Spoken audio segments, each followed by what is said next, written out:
Si eres padre, entiendes las alegrías y los desafíos de criar hijos en sus diferentes etapas de desarrollo. Cuando son bebés son preciosos y tiernos, pero no son muy buenos comunicando lo que quieren. Especialmente si eres padre primerizo, uno de los desafíos más grandes que tienes es discernir lo que quieren tus bebés cuando lloran. Esto lo experimentan en especial los primerizos, ¿no? ¿Qué es lo que quiere mi bebé? Si el pañal está lleno, entonces es fácil. Si tienen hambre, les das leche y listo. Pero si haces todo eso y siguen llorando, ¿qué haces? Te preocupas.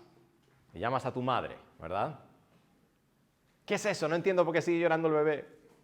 Pueden ser muchas cosas, ¿verdad? Una vez que crecen un poquito más, se saben algunas palabras, pero a veces se ponen a gritar o llorar y por su vocabulario limitado tampoco saben cómo comunicarte lo que quieren. Y no os creáis que la cosa se vuelve más fácil cuando llegan a la adolescencia. No es inusual que un adolescente esté malhumorado o triste y que no pueda decirte por qué. En todas estas etapas como padres hay una pregunta que repetimos una y otra vez y la pregunta es esta: ¿qué quieres? Y no siempre hacemos la pregunta de la mejor manera. A veces nos exasperamos. ¿Qué quieres? ¿Qué es lo que quieres? Saber lo que quieren tus hijos es importante para cuidar de ellos. Por eso nos desesperamos tanto, porque queremos suplir sus necesidades. Por eso nos hacemos esa pregunta: ¿qué quieres? Pero lo que necesitamos entender en esta mañana es que nada es más importante que saber lo que quiere Dios. Nada es más importante que saber lo que quiere Dios. Y la razón es porque Él es nuestro creador y juez. Él no es cualquiera. Él es quien nos creó. Él tiene el derecho sobre nuestras vidas. Y no solo es nuestro creador, Él es nuestro juez. Entonces, es de infinita importancia saber lo que quiere Dios. Hay quienes saben lo que quiere Dios y están en rebeldía activa en contra de Él. Hay quienes no saben lo que quiere Dios y no parece preocuparles mucho el tema. Todo eso es lamentable, pero lo más triste es que hay quienes piensan que están haciendo lo que quiere Dios y en realidad están haciendo todo lo opuesto. Ese era el caso de Israel en nuestro pasaje de hoy. Estaban tan alejados de Dios que aunque eran el pueblo de Dios, ya ni siquiera sabían lo que Dios quería. El profeta Amós lo expresó de esta manera en el capítulo 3, versículo 10. No saben hacer lo recto. ¿Os acordáis de ese versículo? No saben hacer lo recto. Es sorprendente considerando que Amós estaba diciendo eso del pueblo de Dios, que había recibido la ley de Dios. No saben hacer lo recto. Pensaban que estaban bien con Dios cuando en realidad el juicio de Dios sobre ellos era inminente. Ese juicio que hemos estado viendo semana tras semana, pasaje tras pasaje. A la luz de ese juicio seguro, Dios en su gracia les comunica claramente lo que quiere y no es lo que ellos piensan. Si alguna vez has querido saber lo que quiere Dios, este mensaje es para ti. Y si nunca te has hecho esa pregunta, pues este mensaje también es para ti. Porque el hacer o no hacer lo que Dios quiere tiene serias consecuencias para ti, creas o no en Dios. Te importe o no el tema. Este sermón es para todos. Por eso, en el sermón de hoy vamos a contestar a 3 preguntas acerca de lo que quiere Dios. 3 preguntas muy simples, y estos son los 3 puntos del sermón, acerca de lo que quiere Dios. Primero, la pregunta más obvia: ¿qué quiere Dios? Esa es la primera pregunta: ¿qué quiere Dios? Número 2, ¿cómo podemos hacer lo que Dios quiere? Y número 3, ¿qué sucede si no hacemos lo que Él quiere? Esos son los 3 puntos de nuestro sermón de hoy. Número 1, ¿qué quiere Dios? ¿Qué quiere Dios? Después de la pregunta ¿quién es Dios? Seguramente ¿qué quiere Dios? Es la más importante. La más importante es quién es Dios, obviamente. Pero una vez que sabemos quién es Dios, la segunda pregunta es la más importante. ¿Qué quiere Dios? Si sabemos que Él es el Creador y conocemos sus atributos, ¿cómo no podemos querer conocer su voluntad revelada? Como dice Deuteronomio 29:29, que leímos al comienzo del culto. Las cosas secretas pertenecen a Jehová nuestro Dios, mas las reveladas son para nosotros y para nuestros hijos para siempre, para que cumplamos todas las palabras de esta ley, para que sepamos lo que Dios quiere. Pues por muy importante que sea la pregunta ¿qué quiere Dios?, Israel no se estaba haciendo esa pregunta. Y la razón es porque pensaban que ya estaban haciendo lo que Dios quería. ¿Y cómo lo sabemos? ¿Cuál es la pista en el pasaje que nos hace entender que ellos pensaban que estaban haciendo lo que Dios quería? Porque Israel pensaba que estaba bien con Dios y que Dios luchaba por ellos. Jehová de los ejércitos luchaba por ellos. Esto lo vemos en la expectativa que tenían del día del Señor. Se puede aprender mucho de alguien y de lo que creen a través de sus expectativas, ¿verdad? ¿Cuáles eran las expectativas? ¿Cuál era la expectativa del pueblo de Israel en este tiempo que profetizó Amós? Versículo 18 nos revela esta expectativa. Este es un ay, lo cual es un lamento. Continúa el lamento. Pero este lamento describe la expectativa del pueblo de Israel. ¿Qué dice? Ay de los que desean el día de Jehová. ¿Qué nos dice eso? Que el pueblo de Israel deseaba el día de Jehová. Lo voy a explicar en un momento. ¿Para qué queréis este día de Jehová? Ahora, la frase el día de Jehová, o a veces aparece como el día del Señor, se encuentra en varios libros proféticos. Lo podemos encontrar en varios libros proféticos, por ejemplo, el libro de Joel y el libro de Jeremías. ¿Y qué significa? Lo voy a tratar de explicar de la mejor manera posible. Y puede que hayas escuchado una descripción acerca del día del Señor, que sea un poquito diferente que esta, pero espero que veáis y entendáis por qué lo estoy describiendo de esta manera. El día del Señor no se refiere a un día de 24 horas. No se refiere a un día como nosotros generalmente entendemos un día de 24 horas.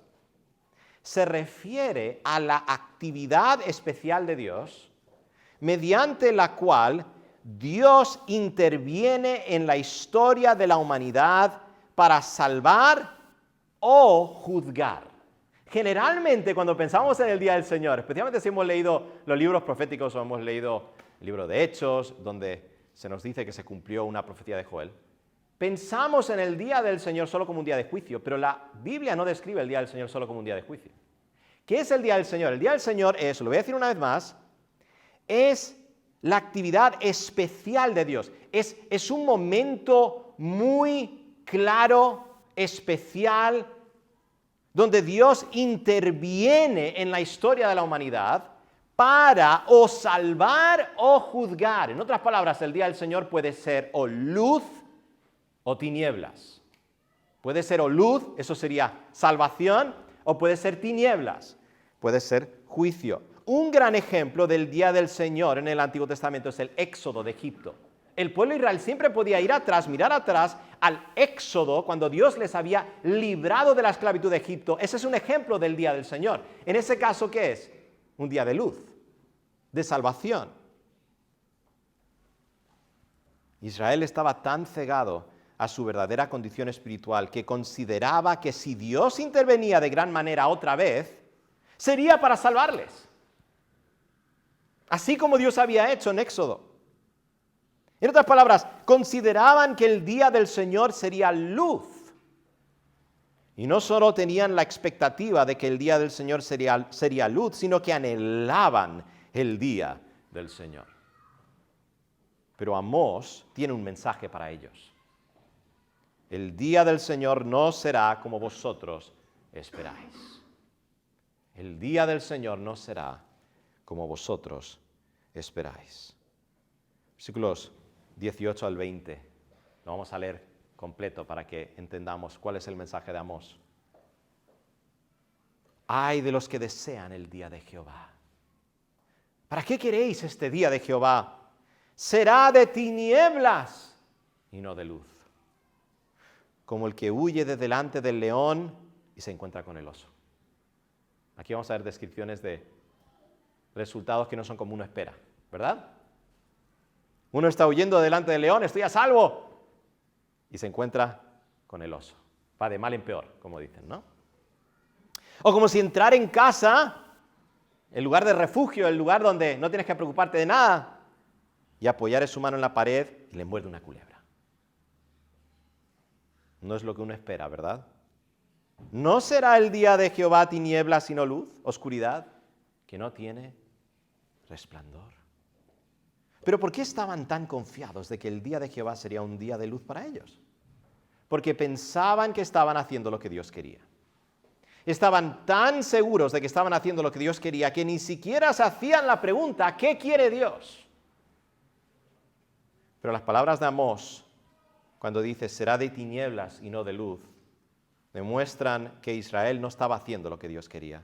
Y eso nos lleva a nuestra pregunta principal de hoy. ¿Qué quiere Dios? ¿Qué quiere Dios? Pues vamos a ver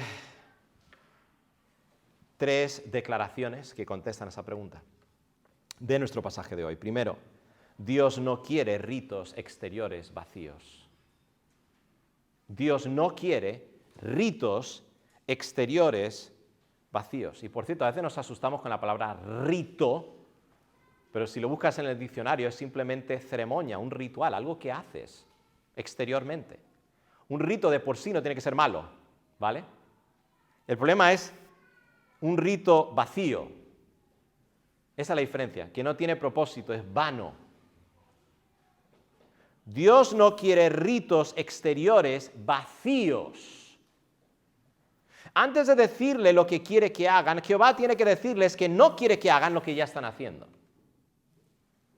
¿Y qué estaba haciendo Israel? Llevando a cabo ritos exteriores vacíos. ¿Dónde vemos esto? Los versículos 21 al 23. Aborrecí, por cierto, no es la primera vez que vemos esto en Amós, ¿verdad? Ya hemos tocado este tema muchas veces. Aborrecí, abominé vuestras solemnidades, y no me complaceré en vuestras asambleas. Que por cierto, eso es lo que es la palabra iglesia, es una asamblea, ¿verdad? Cuando pensamos en congregándonos. Es fuerte lo que está diciendo aquí el Señor. Y si me ofreciereis vuestros holocaustos y vuestras ofrendas, no los recibiré. Ni miraré a las ofrendas de paz de vuestros animales engordados. Quita de mí la multitud de tus cantares. ¿Qué acabamos de hacer? Hace nada, cantar, ¿verdad? El pueblo de Dios hacía esto también en el Antiguo Testamento. Pues no escucharé las salmodias de tus instrumentos. Amigos, es posible pensar que estamos haciendo lo que Dios quiere y estar muy lejos de la voluntad de Dios. Una de las maneras más comunes que caemos en este error es enfocándonos en los ritos exteriores que Dios nos manda hacer y no en lo que somos por dentro. No lo que somos por dentro. Y la razón que es muy fácil caer en este error es porque estamos haciendo lo que Dios quiere en parte. En parte. Por eso es tan engañoso. Porque podemos decir, estamos haciendo lo que Dios quiere. En parte. Todo lo que Jehová aborrecía que estaba haciendo Israel era parte de lo que Dios les había mandado hacer. Si vemos todo lo que el Señor dice que aborrece aquí, podemos encontrar pasajes en el Antiguo Testamento donde Dios les dice explícitamente que hagan eso. Que se congreguen. Que ofrezcan ofrendas, sacrificios, holocaustos. Todas son instrucciones que vemos que Dios les ha dado. El problema era que sus corazones estaban corrompidos y por lo tanto sus ritos exteriores carecían de valor y significado. Los ritos tienen que significar algo. No significaba nada lo que estaban haciendo. Como dijo Jesús en Mateo 15, del 7 al 9, y él está citando al profeta Isaías aquí, que dice: hipócritas, bien profetizó de vosotros Isaías cuando dijo, prestad atención a esto, este pueblo de labios me honra, mas su corazón está lejos de mí. Pues en vano me honran. Esta es la definición de ritos exteriores vacíos. En vano me honran. Hermanos, hacer lo que Dios quiere exteriormente sin que nuestro corazón lo acompañe es no hacer lo que Dios quiere. Lo voy a decir una vez más porque es importante.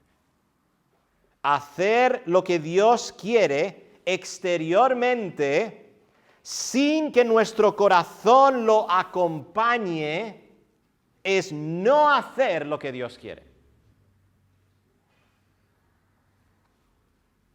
Y os voy a dar un ejemplo.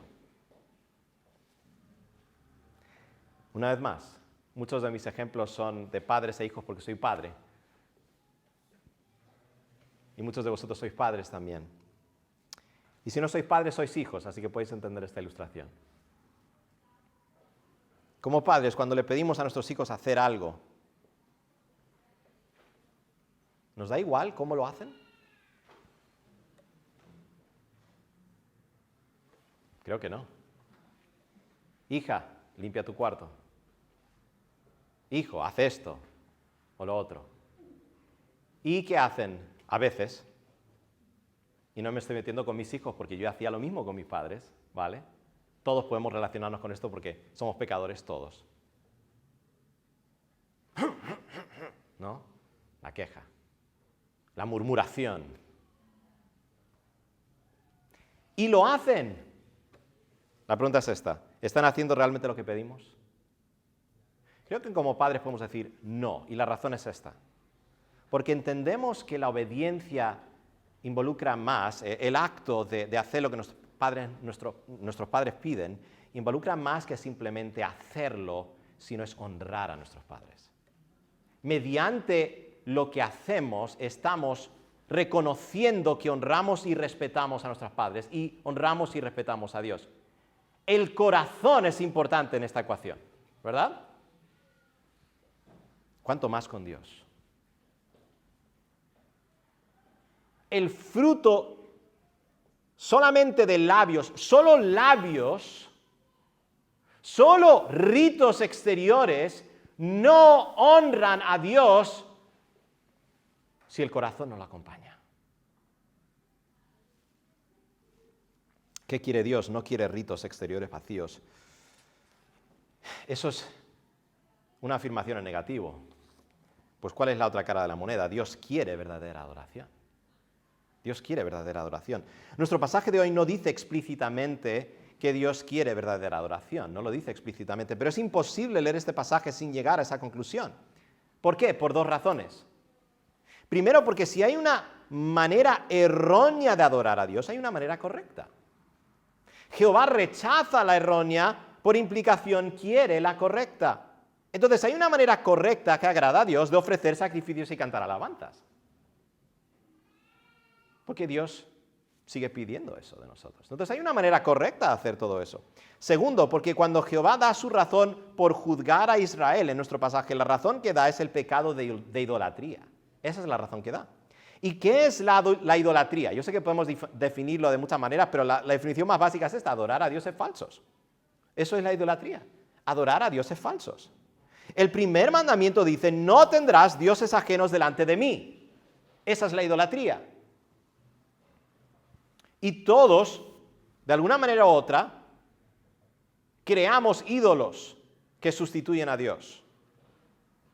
Si lo que Dios no quiere es la idolatría, lo que quiere es la verdadera adoración. Todos los mandamientos de Dios, que por cierto, los 10 mandamientos están todos en negativo, ¿te has dado cuenta? Por implicación, nos están enseñando que Dios quiere lo afirmativo. Es lógico. No tendrás dioses ajenos delante de mí. ¿Qué es lo que nos está diciendo Dios? No solo que no tengamos ídolos, sino que adoremos a Dios. ¿Verdad? Es importante que recordemos eso. Entonces, ¿dónde vemos que Dios expone la idolatría de Israel? Versículo 25 al 26. Mirad esta pregunta. ¿Me ofrecisteis sacrificios y ofrendas en el desierto en 40 años, oh casa de Israel? Antes bien, llevabais el tabernáculo de vuestro Moloc y Kiun, ídolos vuestros, la estrella de vuestros dioses, que os hicisteis. Sois idólatras. Aquí lo que hace Dios por medio de Amós es mostrar el paralelismo entre Israel en el pasado e Israel en el presente. Israel en el desierto había ofrecido sacrificios y ofrendas, pero no les había valido de nada porque eran idólatras. Y hay un ejemplo muy concreto de esto. De la misma manera, Israel en el tiempo de Amós estaba ofreciendo sacrificios y ofrendas, pero no les valía de nada porque eran idólatras. Ahora, el mejor comentario de la Biblia es la Biblia, así que vamos a ver el comentario de Esteban, el mártir, en Hechos, sobre este pasaje, porque él lo cita. ¿Qué dice Hechos 7, del 38 al 43? Este es aquel Moisés que estuvo en la congregación en el desierto con el ángel que le hablaba en el monte Sinaí y con nuestros padres, y que recibió palabras de vida que darnos, al cual nuestros padres no quisieron obedecer, sino que le desecharon y en sus corazones se volvieron a Egipto. ¿Te has dado cuenta que siempre empieza con el corazón? Antes de que exteriormente empiezas a adorar a ídolos, primero se va el corazón. En sus corazones se volvieron a Egipto. Estaban merodeando, yendo hacia la tierra prometida, pero en sus corazones habían vuelto a Egipto. Cuando dijeron a Aarón, haznos dioses que vayan delante de nosotros, porque a este Moisés que nos sacó de la tierra de Egipto no sabemos qué le haya acontecido. Entonces hicieron un becerro y ofrecieron sacrificio al ídolo, y en las obras de sus manos se regocijaron. Y Dios se apartó y los entregó a que rindiesen culto al ejército del cielo, como está escrito en el libro de los profetas, y aquí cita a Amós, nuestro pasaje de hoy. ¿Acaso me ofrecisteis víctimas y sacrificios en el desierto por 40 años, casa de Israel? Antes bien llevasteis el tabernáculo de Moloc y la estrella de vuestro dios Renfán, figuras que os hicisteis para adorarlas. Entonces la pregunta retórica, porque es una pregunta retórica la del versículo 25, ¿me ofrecisteis sacrificios y ofrendas en el desierto 40 años? Y es un poquito difícil de contestar esta pregunta, porque en parte queremos decir sí, la respuesta es sí, porque vemos que ofrecieron sacrificios en el desierto, pero yo creo, en base a la interpretación que nos da aquí Esteban, que la respuesta es no. Y os voy a decir por qué. La respuesta a esta pregunta retórica es no, no. Porque aunque Israel en el desierto técnicamente ofreció sacrificios y ofrendas, no las ofrecieron realmente a Dios, sino a dioses falsos, según este ejemplo que vemos de cómo ellos pues hicieron este becerro de oro. Porque eran idólatras. Y lo mismo se puede decir de Israel en el tiempo de Amós. Entonces, lo que está haciendo aquí Amós, está haciendo una comparativa entre Israel en el pasado y Israel en el futuro. Sí ofrecieron sacrificios, pero realmente Dios no recibió esos sacrificios. ¿Por qué? Porque eran idólatras. Y lo mismo está sucediendo hoy. La única solución sería verdadera adoración. Porque eso es lo que quiere Dios. ¿Y qué significa adorar a Dios? El autor Donald Whitney nos da una definición útil, y seguramente habéis oído esta definición antes porque la ha dado antes, de lo que es la adoración. La adoración es enfocarnos en Dios y responder a Él. Enfocarnos en Dios y responder a Él. Me gusta esta definición porque nos recuerda que la adoración tiene dos aspectos esenciales. Sin estos dos aspectos no existe la verdadera adoración. Los dos aspectos son el aspecto interno y el aspecto externo. El aspecto interno tiene que ver con la primera parte de la definición de Whitney, enfocarnos en Dios. ¿Qué es la adoración? Enfocarnos en Dios. Para enfocarnos en Dios debemos conocerle y valorarle por quién es en realidad. Tenemos que estimar a Dios. reconocerle por quién es en realidad, amarle, deleitarnos en Él. Ese es el aspecto interno. No puedes enfocarte en Dios si no te deleitas en Él, si no le estimas sobre todas las cosas.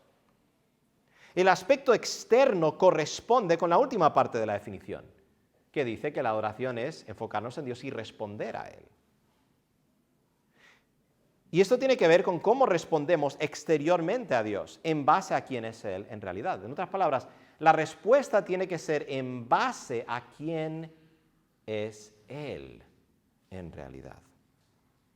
Entonces, si tenemos el aspecto interno, si existe el aspecto interno, si amamos a Dios, si conocemos a Dios, si nos deleitamos en Dios, entonces el aspecto externo fluirá naturalmente. Responderemos a Dios correctamente. Llevaremos a cabo lo que Dios nos manda hacer exteriormente de la manera correcta y podemos llamarlo adoración. Pero si solo tenemos el aspecto externo, si solamente llevamos a cabo los ritos, entonces no tenemos verdadera adoración. Solo tenemos ritos exteriores vacíos. Y si no tenemos el aspecto interno, eso es, estimar a Dios como el valor supremo de nuestras vidas, entonces algo o alguien más ha tomado el lugar de Dios en nuestras vidas. Y eso es idolatría. Si Dios no es el valor inestimable, supremo de tu vida, algo o alguien ha tomado su lugar en tu vida. Dios no va a compartir su gloria con nadie. Dios no va a ser el segundo plato. Él no va a ser lo que sobra en tu vida. Él va a tener la preeminencia sí o sí en nuestras vidas.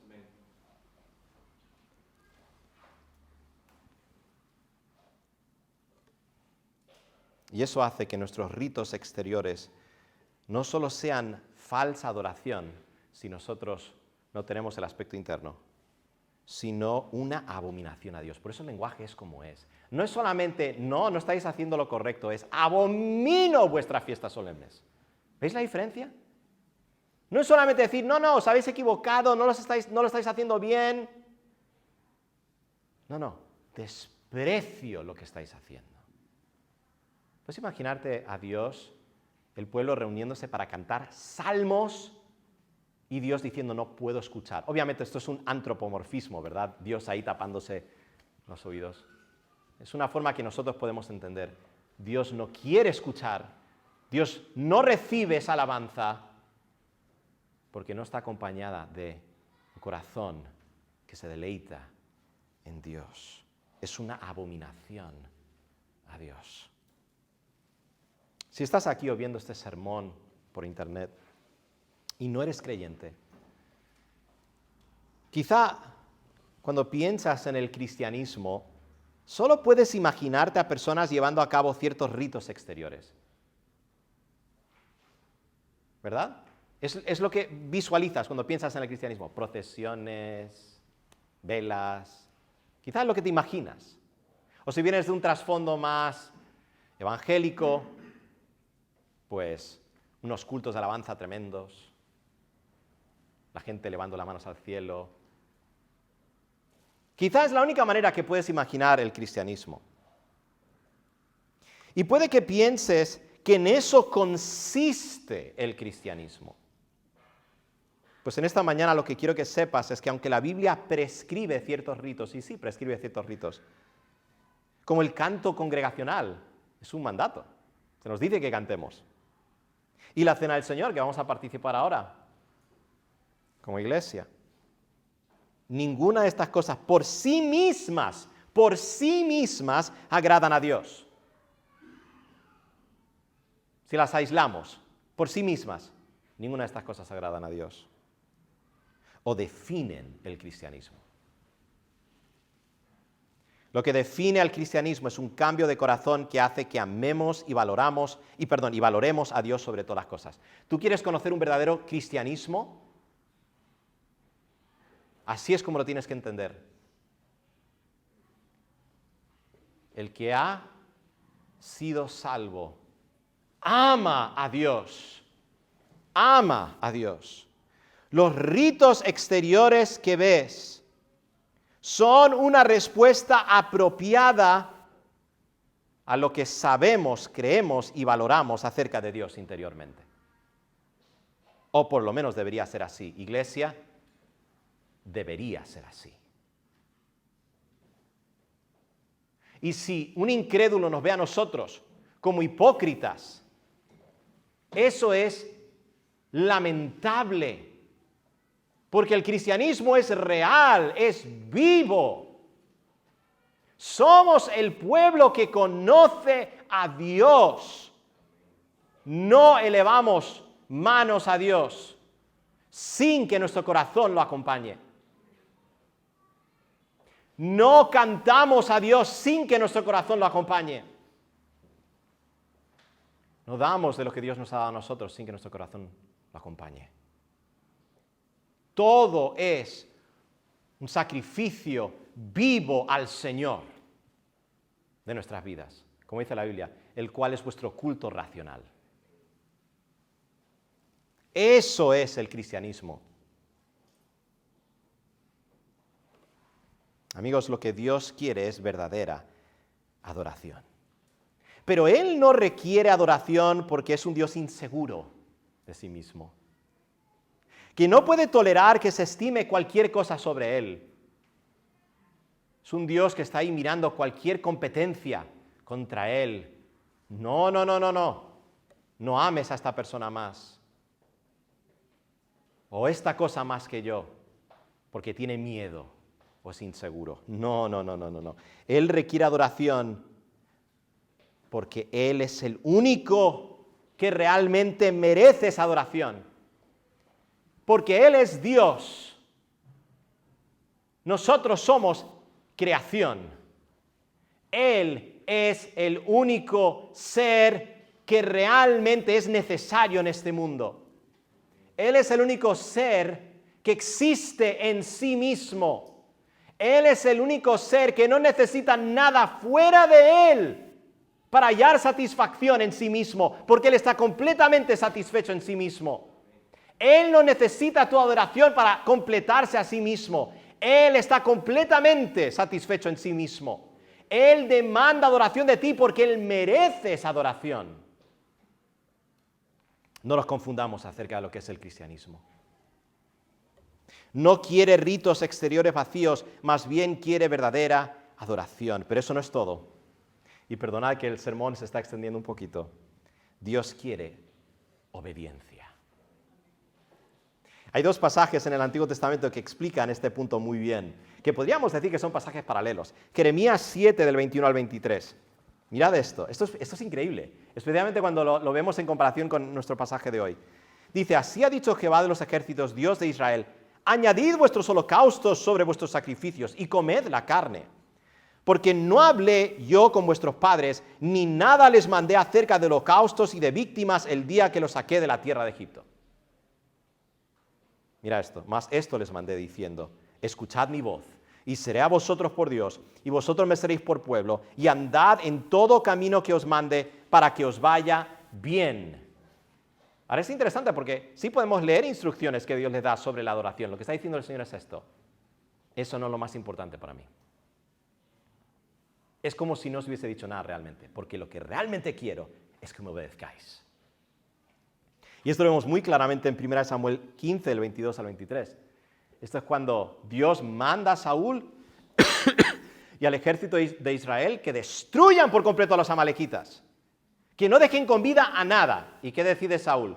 Bueno, preservaremos con vida al rey y preservaremos con vida a algunos animales para ofrecer sacrificios al Señor.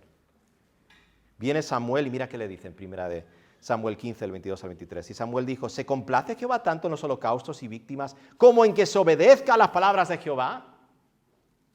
Ciertamente el obedecer es mejor que los sacrificios y el prestar atención que la grosura de los carneros, porque como pecado de adivinación es la rebelión y como ídolos e idolatría la obstinación, por cuanto tú desechaste la palabra de Jehová, Él también te ha desechado para que no seas rey.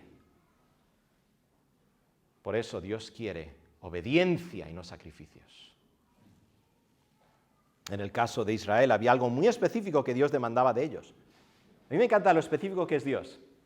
Dios es tan específico. Lo que Dios quería de ellos no era sacrificios, lo que Dios quería de ellos era que hicieran juicio y justicia. Juicio y justicia. ¿Dónde vemos esto? Versículo 23 al 24. Quiero que veáis el contraste aquí. Quita de mí la multitud de tus cantares, pues no escucharé las salmodias de tus instrumentos, pero esto es lo que quiero. Corra el juicio como las aguas y la justicia como impetuoso arroyo. Ya hemos visto este tema muchas veces. Puede parecer muy repetitivo este tema en Amós. ¿Y sabéis por qué puede parecer muy repetitivo? Porque es repetitivo. Lo es. ¿Pero por qué es tan repetitivo? Porque a Dios le importa la justicia. A Dios le importa la justicia. Dios es justo. No solo eso, Él es el estándar de justicia. Él quiere que su pueblo refleje su carácter. La falta de justicia es una grave ofensa en contra de Dios. Y no voy a entrar en detalle, quiero que vosotros consideréis todas las aplicaciones que esto puede tener en vuestros trabajos, en vuestros hogares y en la iglesia. Dios pide obediencia y es muy específico. En el caso de Israel, ellos estaban practicando injusticia social, estaban violando el juicio, estaban maltratando realmente a los pobres y a los necesitados en los tribunales, robando de ellos y aprovechándose de ellos. Era muy concreto lo que el Señor pedía de ellos. Quiero que me obedezcáis, es muy simple, quiero que hagáis justicia y juicio. La justicia debe caracterizar al pueblo de Dios. Pero si queremos obedecer a Dios y practicar la justicia, necesitamos entender primero por qué somos injustos con otros.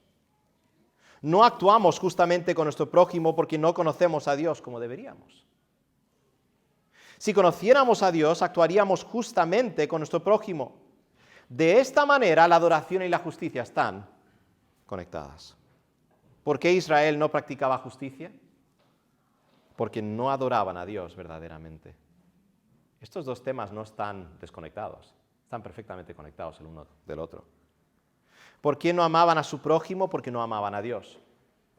Por eso el segundo mandamiento es: amarás a tu prójimo como a ti mismo. Pero el primer mandamiento es: amarás al Señor tu Dios. Es que si no amas al Señor tu Dios, no vas a amar a tu prójimo. Y esto nos lleva a mi argumento principal en esta mañana. ¿Qué quiere Dios? Ahora, si os habéis quedado dormidos hasta este momento, espero que os despertéis ahora porque este es el resumen. Eso es lo que necesitáis saber. Esto es lo que quiero que llevéis a vuestras casas. Obviamente el Señor hablará a vuestros corazones lo que Él quiere que llevéis a vuestras casas. Pero quiero que recordéis esto. Hemos hecho la pregunta: ¿qué quiere Dios? Esto es lo que quiere Dios. Dios quiere que seamos verdaderos adoradores que hacen justicia. Dios quiere que seamos verdaderos adoradores que hacen justicia. Pero si esto es lo que Dios quiere, la pregunta inevitable es esta: ¿cómo podemos hacer lo que Dios quiere? ¿Cómo podemos hacer lo que Dios quiere? Nuestro pasaje nos presenta un problema. Dios quiere que seamos verdaderos adoradores que hacen justicia, y eso es imposible en nosotros mismos. Eso es imposible. ¿Cómo sabemos que es imposible? Porque el pueblo de Israel no lo estaba haciendo. O sea, el pueblo de Israel no lo estaba haciendo. Entonces, ¿cómo podemos nosotros hacerlo?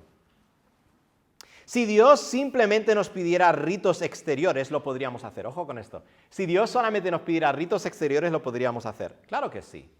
¿Te has dado cuenta que los legalistas, los que se glorían en sus obras, los que piensan que para estar bien con Dios tienes que hacer obras, siempre se enfocan en aquellos ritos exteriores que podemos hacer fácilmente? Hemos hablado de esto muchas veces, pero es que es verdad. Y no es que Dios no pida ciertas cosas exteriormente, pero Si esto es lo único que Dios pide de nosotros, lo podemos hacer. Por eso existe el legalismo. Por eso había judaizantes en el Nuevo Testamento. Judíos que le decían a los gentiles, mira, haz estas 10 cosas y estás bien con Dios. Si Dios simplemente nos pidiera que fuéramos justos en nuestra práctica con otros, lo podríamos hacer. No sería fácil, pero lo podríamos hacer. Con suficiente disciplina y rigor, lo podríamos hacer. Es más, el mundo está lleno de religiones que exigen precisamente esto. Piensa en las religiones que tenemos en el mundo. ¿Qué caracteriza a la mayoría de las religiones en el mundo? Lo que haces exteriormente, ritos y ritos y más ritos. Y luego tienes las religiones, especialmente las orientales, que son mucho de disciplina, ¿verdad? El trato correcto con el prójimo, no entrar en conflicto con las personas, y mucha gente dice, ¡wow! Estas religiones son impresionantes. ¿Sabes que estas religiones no piden prácticamente nada? Lo que Dios pide es mucho más. Así es. Dios pide verdadera adoración y justicia. No solo ritos exteriores. Eso es lo que demanda Dios, el único verdadero Dios. Que seamos verdaderos adoradores que hacen justicia. No hay una sola religión en el mundo que pide eso, excepto el cristianismo. Y hay una razón, porque el cristianismo es la única verdadera. Las religiones falsas te piden cosas que tú puedes hacer en la carne. Dios te pide que hagas algo que no puedes hacer sin Él. Por eso las religiones son tan atractivas al hombre. Porque se trata de lo que yo hago con mis fuerzas. El cristianismo dice, haz esto. Y por cierto, no lo puedes hacer. Así que me necesitas a mí para hacerlo. El Dios revelado en las Escrituras pide más. Pide lo imposible. Dios pide que seamos verdaderos adoradores que hacen justicia. ¿Cómo podemos hacer eso? La respuesta que nos da la Biblia es por medio del Evangelio y por medio de la ley. ¿Vale? Por medio del Evangelio y por medio de la ley. Y el orden es importante. Primero el Evangelio, luego la ley. Primero el Evangelio y luego la ley. ¿Cómo podemos hacer lo que Dios quiere? Bueno, por medio del Evangelio. El Evangelio es la buena nueva de lo que Dios hizo en Cristo para solucionar nuestro problema principal. ¿Cuál es nuestro problema principal? Estamos separados de Dios por causa del pecado. Y si lo queremos hacer muy específico, según nuestro pasaje de hoy, somos idólatras injustos. ¿Vale? Todos en nuestro estado natural somos idólatras, sí, todos. Nadie se escapa de esto. Idólatras injustos, que no practicamos la justicia. No adoramos a Dios verdaderamente y no practicamos justicia como Dios quiere. Y esto hace que estemos bajo la condenación de Dios. Entonces, ¿cómo soluciona nuestro problema el Evangelio? ¿Qué es el Evangelio? Lo que Dios hizo en Cristo. ¿Qué hizo Cristo? Vivió la vida que nosotros teníamos que haber vivido. Sufrió el castigo que nosotros teníamos que haber sufrido. Resucitó en victoria sobre el pecado, la muerte y Satanás. Eso es lo que Dios hizo en Cristo. Entonces, por medio del Evangelio, cuando nos arrepentimos y confiamos en la obra de Cristo, primero somos librados de la condenación. Somos librados de la condenación. Cristo vino para morir por idólatras injustos como tú y como yo. En la cruz, Cristo llevó nuestra maldición y nos libró de ella. Gálatas 3:10. Porque todos los que dependen de las obras de la ley están bajo maldición, pues escrito está, maldito todo aquel que no permaneciere en todas las cosas escritas en el libro de la ley para hacerlas. Los legalistas no piden demasiado, piden muy poco. Porque el legalista te dice, mira, haz estas 10 cosas. Dios dice, cumple mi ley perfectamente. Y no podemos cumplir la ley de Dios. Por lo tanto, ¿qué? Estamos condenados. Estamos bajo la maldición de la ley. Entonces, si tú dependes de las obras de la ley para tu salvación, lo único que vas a lograr es condenación. ¿Pero qué hizo Cristo? Versículo 13. Cristo nos redimió de la maldición de la ley. ¿Cómo lo hizo? Hecho por nosotros maldición. Porque está escrito, maldito todo el que es colgado en un madero. En otras palabras, Cristo llevó el castigo que nosotros merecíamos por nuestra desobediencia a la ley, por ser injustos, por ser idólatras. Él llevó esa maldición sobre sí mismo en la cruz y fue castigado en nuestro lugar. Entonces, por medio del Evangelio, cuando nos arrepentimos y confiamos en la obra de Cristo, no solo somos librados de la condenación, como si eso fuese poco, sino que somos convertidos en verdaderos adoradores. Somos convertidos en verdaderos adoradores. Por causa del nuevo nacimiento, la regeneración, nuestros afectos son transformados. Eso es, nuestros deseos, nuestro corazón es transformado. Dios hace una cirugía de adentro para afuera y cambia nuestro corazón y ahora amamos a Dios. Amamos a Dios. La primera señal que has nacido de nuevo es que amas a Dios. Amas su palabra. Amas a Dios. Ves a Dios como el valor supremo de tu vida. Y somos convertidos en verdaderos adoradores. Me encanta, Filipenses 3, del 7 al 8.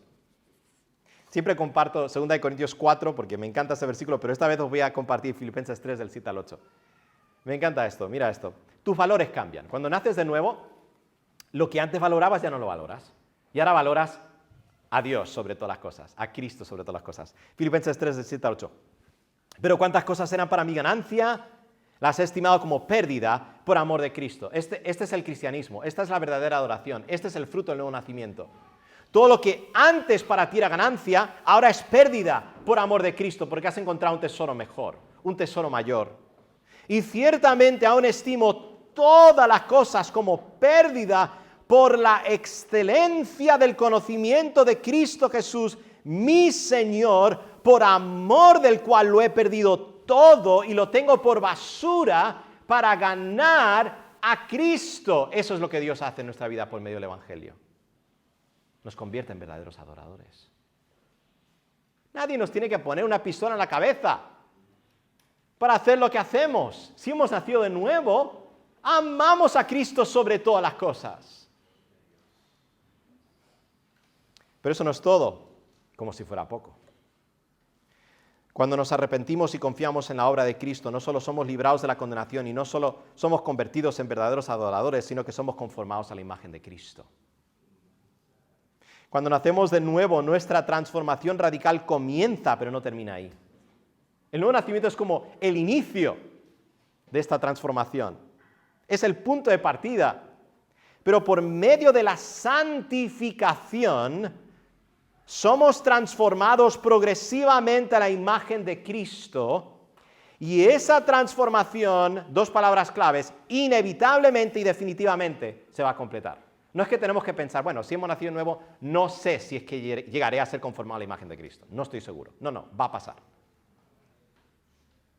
O sea, ya está garantizado. Es un proceso que ya sabemos cómo va a terminar. Si hemos nacido de nuevo. ¿Qué dice Romanos 8:29? Porque a los que antes conoció también los predestinó para que fuesen hechos conformes a la imagen de su Hijo. Ese es el fin. Ya sabemos cuál es el fin. Los que somos suyos vamos a ser conformados a la imagen de su Hijo, para que Él sea el primogénito entre muchos hermanos. ¿Y cómo es Cristo? Él es justo. ¿Cómo es Cristo? Él es justo. Y como Él es justo, nosotros también en unión con Él, por el Espíritu, somos cada vez más justos en nuestro trato con otros seres humanos, creados a la imagen de Dios. Esto es parte de lo que es la santificación progresiva. Como podéis ver, el Evangelio soluciona nuestro problema convirtiéndonos en verdaderos adoradores que hacen justicia. Convirtiéndonos en verdaderos adoradores que hacen justicia. Pero no solo necesitamos el Evangelio, necesitamos también la ley. No tengo tiempo para entrar en una definición amplia de lo que es la ley. Quiero animaros, vean nuestro canal de YouTube. Tengo varios vídeos ahí en una serie que se llama Respuestas Bíblicas. Hay 3 vídeos que explican muy en detalle lo que es la ley, porque ahí es importante entender las diferentes categorías que tenemos de la ley. Entonces vamos a hablar de la ley en términos muy generales como mandatos de Dios, mandamientos de Dios, ¿vale? Aunque hay otras maneras que podemos definir la ley, os animo a ver esos vídeos porque no tenemos tiempo para entrar en detalle en este momento, ¿vale? Pero necesitamos también la ley. Entonces, ¿cómo podemos hacer lo que Dios quiere? Por medio del Evangelio, eso es lo principal, pero segundo, por medio de la ley. Como creyentes es fácil malentender cómo se relacionan la ley y el Evangelio. Lo que es claro es que ambos son necesarios y ambos se complementan y se relacionan entre sí.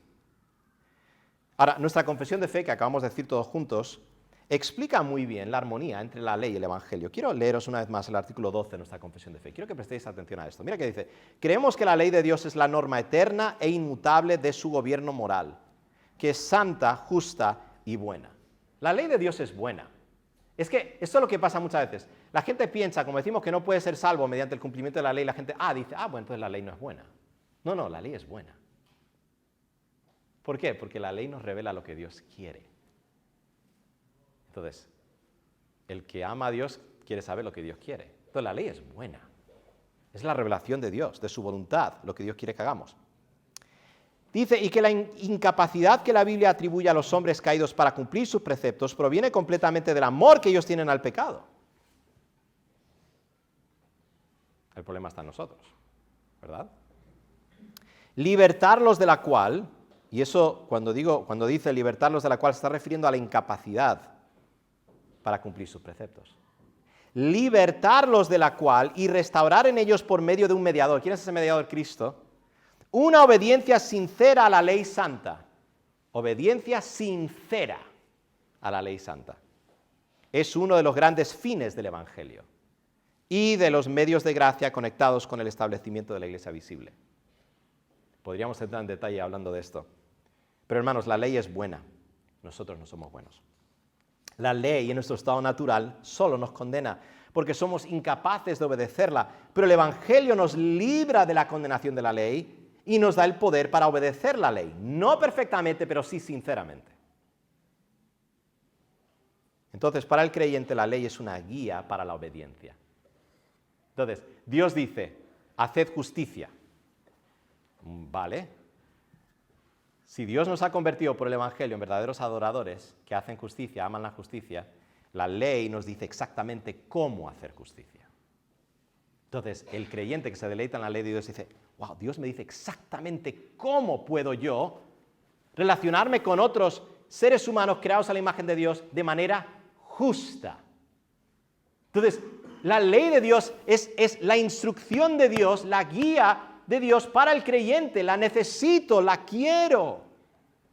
Por eso necesitamos el Evangelio y la ley para hacer lo que Dios quiere. Las dos. Sin el Evangelio estamos condenados y no tenemos el poder para hacer lo que Dios quiere. Sin la ley no sabemos lo que Dios quiere. Entonces, no actuemos como que tenemos que escoger entre el Evangelio y la ley. No, tenemos que relacionar correctamente el Evangelio y la ley. Toda la confusión que existe en la vida cristiana se puede ver en cómo alguien ha confundido estas dos categorías. Es así de simple. El que pide que la ley haga lo que la ley no fue diseñada para hacer, va a estar condenado. El que quiere que la ley le justifique, va a estar condenado. La ley no fue diseñada para justificarnos. Solo el Evangelio, la obra de Cristo, puede justificarnos ante Dios. Pero si usamos la ley para su propósito correcto, y para el creyente, ojo, para el creyente es para guiarnos a la santidad, para mostrarnos qué es lo que quiere Dios, entonces la ley es una gran bendición para nosotros, es necesaria para nosotros. Hermanos, Dios quiere que seamos verdaderos adoradores que hacen justicia. La ley nos enseña lo que es la verdadera adoración y cómo podemos hacer justicia. La ley de Dios es el estándar. Entonces, estudiemos las Escrituras para aprender cómo obedecer a Dios. ¿Qué es la adoración? ¿Qué es la justicia? No podemos dejar que nuestra propia sabiduría o la opinión de los sociólogos o la opinión de la mayoría nos den la respuesta. Necesitamos preguntarnos, ¿qué dice Dios? ¿Qué dice Dios? Y por eso amamos la ley de Dios. Hasta ahora hemos aprendido que Dios quiere que seamos verdaderos adoradores que hacen justicia. Y solo podemos hacer lo que Dios quiere por medio del Evangelio y la ley. Pero quisiera terminar con una última pregunta, y este punto es muy corto. Así que, hermanos, yo sé que me he extendido un poquito esta mañana. La última pregunta es esta. ¿Qué sucede si no hacemos lo que Él quiere? ¿Qué sucede si no hacemos lo que Él quiere? No hacer lo que Dios quiere tiene serias consecuencias. Por eso dije al comienzo de este sermón que no importa cuál es tu situación en esta mañana, este sermón es para ti. No importa lo que nosotros pensamos que quiere Dios. No importa si somos indiferentes al tema. No hacer lo que Dios quiere tiene serias consecuencias. Una vez más, versículo 18 al 20. Ay de los que desean el día de Jehová. ¿Para qué queréis este día de Jehová? Será de tinieblas y no de luz. Como el que huye de delante del león y se encuentra con el oso. O como si entrara en casa y apoyare su mano en la pared y le muerde una culebra. ¿No será el día de Jehová tinieblas sino luz, oscuridad que no tiene resplandor? Versículo 25 al 27 dice así. Me ofrecisteis sacrificios y ofrendas en el desierto en 40 años, oh casa de Israel. Antes bien llevabais el tabernáculo de vuestro Moloc y Kiun, ídolos vuestros, la estrella de vuestros dioses que os hicisteis. Os haré, pues, transportar más allá de Damasco, ha dicho Jehová, cuyo nombre es Dios de los ejércitos. Dios dice, no habéis hecho lo que yo quiero, estas van a ser las consecuencias. Es así de simple, ¿verdad? El pueblo de Israel deseaba, anhelaba el día del Señor. Ya hemos visto que, aunque la Biblia habla del día del Señor definitivo, y eso es lo que confunde a mucha gente, en la historia de Israel hubo varios ejemplos del día del Señor. Entonces Israel estaba esperando, el día del Señor va a venir y va a ser un día de salvación, va a ser un día de liberación. Bueno, Dios dice por medio de Amós, prepárate para venir al encuentro de tu Dios. Y ese encuentro no iba a ser para salvación, iba a ser para juicio. ¿Verdad?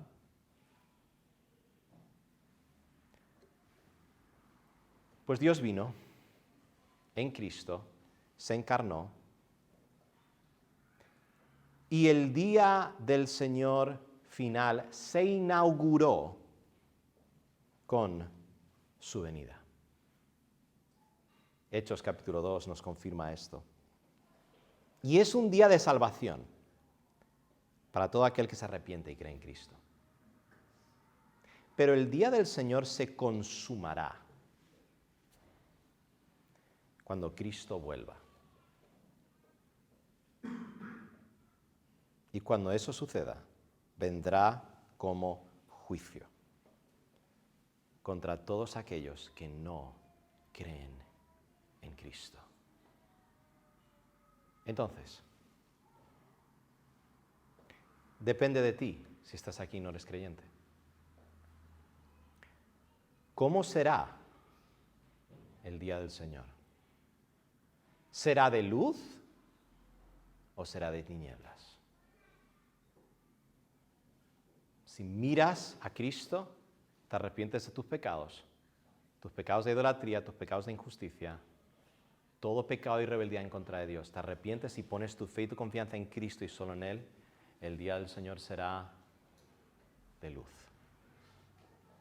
Pero si persistes en tu pecado y rebeldía, el día del Señor será para juicio. No hay término medio.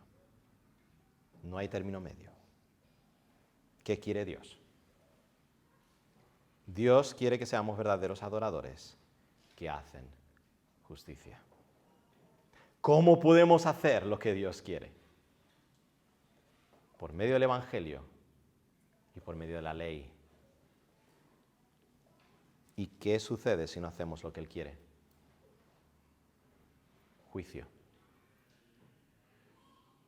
Destrucción.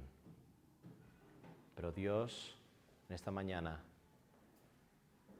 te está llamando a que vengas a Cristo